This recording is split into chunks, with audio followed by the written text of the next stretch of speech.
Исәнмесез, хөрмәтле тамашачылар. Күпләр аны татар эстрадасының энерджайзеры, тик тормас, искиткеч сәләтле артист дип беләләр.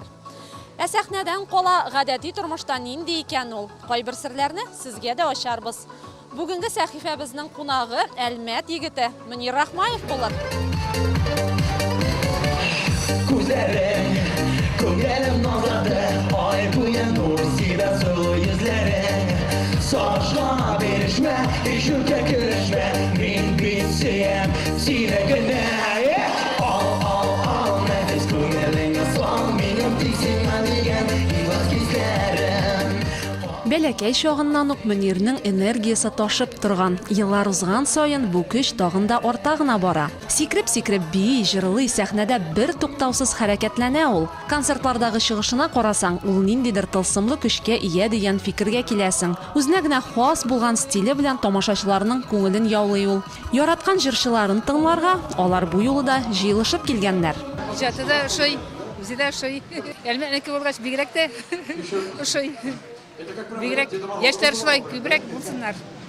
Яшьләрнең бөтен кем иҗатлары шуй кадәр талантлылар бөтенесе дә менә яшьләр. Сәламәт булсын, бәхетле, гаилә бәхетле телим аңа. Өйләнеп әлиләмәгән бит алай. Исән-сау сәламәт балаларда үстерергә насип итсен Аллаһ Тәгалә.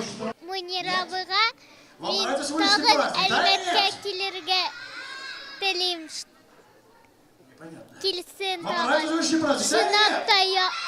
Шуннап та яратам аны. Җырларын да ишетеп яратам. Татар эстрадасындагы беренче адымнарын Мөнир 2007 елда ясый башлый. Йолдызлар фабрикасы проекты кысаларында Мөнир Рахмаев Татарстанның һәм Россиянең атказанган артисты Венера Ганиева белән Ак каен җырын башкара. Якташыбыз Зинур Сафиуллин көенә язылган бу җыр Мөниргә зур популярлык алып килә.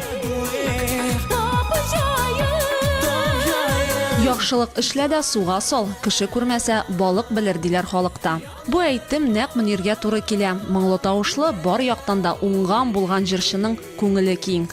Улы йөрәкле егет ул. Татарстанда узган хәйрия концертларында Мөнир Рахмаев көтеп алынган кунак. Нәкъ менә бу өлкәдә ул бик теләп зур эш алып бара. Әлмәттә узган игелекле чараларда да актив катнаша. Берничә ел рәттән ул шәһәребезнең коррекцион интернат мәктәбенә йөрүче балалар өчен оештырылган бәйрәмнәрдә концерт куя. Бу балалар аның дусларына әйләнделәр. Татарстан нефтенең 60 еллыгы исемендәге шәһәр паркында узган Йолдызлар яңгыры концертында Мөнирнең махсус кунак булачагын белгәч, балалар үзләре аның янына килгәннәр. Умида Хусанованың иң яраткан җырчысы һич шиксез Мөнир Рахмаев.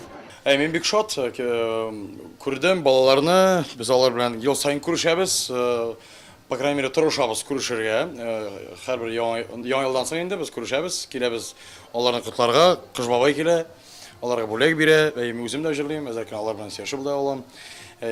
Концертыма да килгәннәр, менә алар берсе әле килерләр. Алар берсе әле килерләр, ноябрь аенда концерт белән килә дәвам. Нефтчегә шофер алып саларында чакырам. Мөнир белән Умида бергәләп яраткан җырларын да башкардылар. Эй, колымагачлары, сайрый сандугачлары, сайрый, сагыныдыра башлады. Сайрый, сагыныдыра башлады. Җәй дәвамында шәһәр паркында Татар эстрадасының йолдызлары чыгыш ясады. Әлмәтлеләр атна саен җыр моң бәйрәмендә рәхәтләнеп ял иттеләр. Халык җыела, рәхәтләнеп ял итәләр ел сайын монда. Шундый рәхмәт инде Татнефть бик поддержка ясый. Главага бик рәхмәт, аэротрансферга бик рәхмәт. Тоже не шулай торып безне дә алар күтәрәләр, Әлмәт егетләрен, җырчыларын. Шакыр аларга бик рәхмәт. Музыка сихри сәләпкә ия, ул кешеләрне дәвалый ала, диләр халыкта. Шуңа да Мөнир һәр җырын йөрәге аша үткәреп башкара. Тамашачыларына җырлары аша ул күңел җылысын бүләк итә. Рәмилә Хәмидуллина, Раил Зайнуллин, Мәдәният яңалыклары сәхифәсе.